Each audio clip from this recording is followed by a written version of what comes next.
अंत भला तो सब भला। रोली की शादी उसके माँ बाप एक आलसी लड़के से करा देते हैं। चलो, रोली की शादी हुई और हमने गंगा नहाई। और क्या, बेटियां तो होती ही हैं बोझ। हाँ, पर अब क्या चिंता, उतार तो दिया बोझ तुमने, अब वो लोग समझे।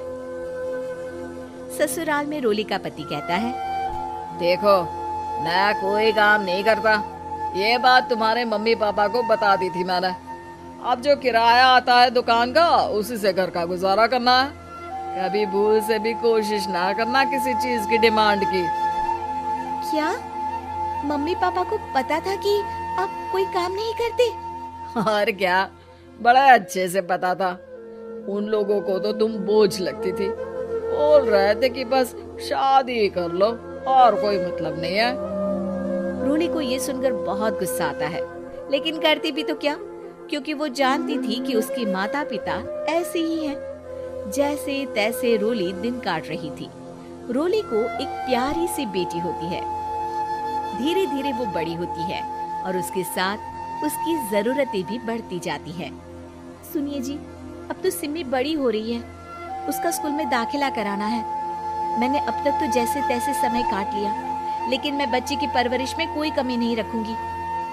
अरे क्या है यार, अब तो लगता है कोई ना कोई काम ढूंढना ही पड़ेगा। अब पति रोज काम की तलाश में जाता और बिना किसी काम के वापस आ जाता। रोली समझ जाती है कि पति के अंदर अब काम करने की क्षमता नहीं है। वो बेटी को उच्च शिक्षा देने के लिए कुछ करना चाहती थी, लेकिन करती तो क्या करती। एक दिन रोली की सहेली कहती है, रोली, मेरी कोई औलाद नहीं है। अगर तू मेरी औलाद को जन्म दे तो मैं तुझे तेरे मुंह मांगे पैसे दूंगी। अरे, तेरी औलाद को मैं कैसे जन्म दे सकती हूँ? सरोगेसी से बच्चा मेरा और वैभव का ही होगा, लेकिन कोख तेरी होगी। ये संभव है रोली। रोली कुछ सोचकर कहती है, मुझे मंजूर है, लेकिन मैं इसका 2 लाख रुपया लूंगी।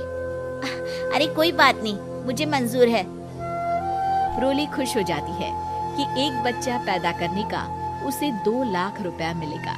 वो घर आकर पति को बताती है, वो भी खुश हो जाता है। अब क्या था, डॉक्टर के पास जाकर सहेली का बच्चा रोली की कोख में पलने लगता है। मुझे 20,000 चाहिए मेरे बेटी के एडमिशन के लिए। हाँ हाँ ठीक है, मैं उसके एडमिशन से लेकर सारे खर्चे उसके अकाउंट में डाल रही हूँ। रोली की बेटी का एडमिशन हो जाता है। रोली को लगता है कि वो अब सब कुछ ठीक कर देगी। दिन और महीने आगे बढ़ते हैं। अब एक दिन, एक बात कहूँ जी, काश इस बच्चे को मैं रख पाती। मैं अब इससे काफी जुड़ गई हूँ। अरे यार, पता नहीं किसका बच्चा है, अपने पास है ना अपनी मुन्नी। हाँ, लेकिन अब मैं भी इस बच्चे से जुड़ाव फील करने लगी हूँ। लेकिन मैं ये जानती हूँ कि ये मेरा बच्चा नहीं है। दोनों की जिंदगी ठीक चल रही थी, लेकिन कहते ना कि सुख का पल ज्यादा लंबा नहीं होता। एक दिन रोली की सहेली का फोन आता है। रोली, मुझे अब ये बच्चा नहीं चाहिए, मैं अपने पति को छोड़ रही हूँ। अरे लेकिन मुझे पैसों की जरूरत है, बच्चा तुम्हारा है, मैं क्या करूँगी? सहेली बिना कुछ बोले फोन काट देती है, फोन स्विच ऑफ कर देती है। लेकिन रोली के जीवन का तूफान यही नहीं रुकता। रोली, मैं इतना भार नहीं उठा सकता। आज पढ़ाई का पैसा मांग रही हो, कल को शादी, कॉलेज और पता नहीं क्या क्या। मैं तुम्हें छोड़ रहा हूँ, अपनी बच्ची उठाओ और निकलो इस घर से। अरे पर मैं कर तो रही हूँ ना बच्चे के लिए काम, आप आराम से रहिए ना। क्या काम कर रही हो, देख रहा हूँ मैं।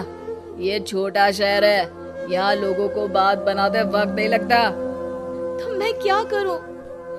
ज्यादा पढ़ी लिखी नहीं हूँ, कैसे घर के खर्चे चलाऊं? और आप तो काम करना ही नहीं चाहते। हाँ, ना चाहता हूँ और ना ही करूँगा। रोली को पति की बात पर काफी गुस्सा आ जाता है। ठीक है, अगर मेरे जीवन में संघर्ष लिखा है तो वही सही। इस वक्त पति होने के नाते आपको मेरा साथ देना चाहिए था, लेकिन नहीं, आपने तो इस हाल में मुझे घर से बाहर निकालने की बात कह डाली। देखो, ये सारी फालतू की बातों के लिए वक्त नहीं है मेरे पास। रोली, जिसकी कोख में किसी और का बच्चा था और साथ छोटी सी बेटी, पति का घर छोड़कर रास्ते पर आ जाती है। रोली के पास मायके के सिवा दूसरा कोई रास्ता नहीं होता। अरे रोली कैसी है? कितने दिनों के लिए आई है? हमेशा के लिए माँ। वो माँ को सारी बात बता देती है। ओए लड़की, इतनी हिम्मत का काम कर लिया। अरे ना ना, यहाँ कोई जगह नहीं है। तुम तो अपना बोरिया बिस्तर उठाओ और निकलो यहाँ से। रोली के पास अब मायके का रास्ता भी नहीं बचता। वो चुपचाप बच्ची को लेकर जा रही थी कि उसे दर्द होता है और वो डॉक्टर के पास चली जाती है। और फिर वहां वो एक प्यारे से बेटे को जन्म देती है। कितना प्यारा है, कितने अभागे हैं इसके माँ बाप जो इसके पैदा होने पर भी नहीं है।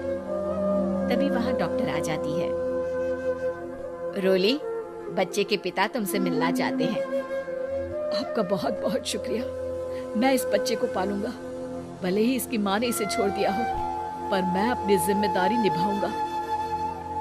तो क्या आप मुझे इसके पैदा करने के लिए जिन पैसों की बात हुई थी वो भी देंगे? हाँ, और साथ ही आप चाहें तो मेरे घर में रहकर मेरे बच्चे की देखभाल भी कर सकती हैं। मैं उसके लिए आपको सैलरी दे दिया करूंगा। रोली को लगता है कि जैसे भगवान ने उसके लिए सुकून का रास्ता खोल दिया।